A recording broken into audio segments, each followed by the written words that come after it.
अंबाबीतल्या आंबेडकर नगरकडे जाणाऱ्या रोडवर 30 वर्षीय अमीर करीम मुल्ला याच्या मानेवर कुऱ्हाडीने वार घातल्याने मोठ्या प्रमाणात रक्तस्राव होऊन तो जागीच ठार झाला। ही घटना काल दुपारी 12च्या दरम्यान घडली। या प्रकरणी कुमार वाघमोडे याला पोलिसांनी ताब्यात घेतले। हातकणंगले तालुक्यातील अंबाबीतल्या पाडळी रोडवरील वीट भट्टीजवळ कुमार वाघमोडे हा पत्नीसह राहत होता। याच परिसरात अमर करीम मुल्ला हा सुद्धा राहत होता।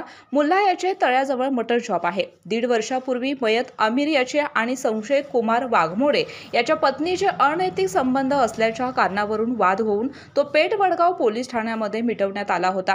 कुमार वाघमोडे डूख धरून होता।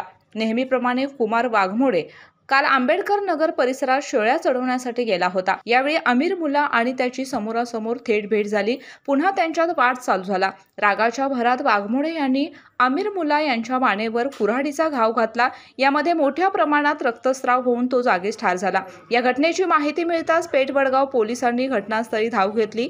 मयत मुल्ला याला पुढील प्रक्रियेसाठी CPR मध्ये पाठवण्यात आले। या घटनेनंतर वाघमोडे फरार झाला होता, पण पेठ वडगाव पोलिसांनी त्याला ताब्यात घेतले। या घटनेची नोंद पेठ वडगाव पोलीस ठाण्यात झालेली आहे। KK न्यूज साठी हातकणंगले प्रतिनिधी किशोर जासूद।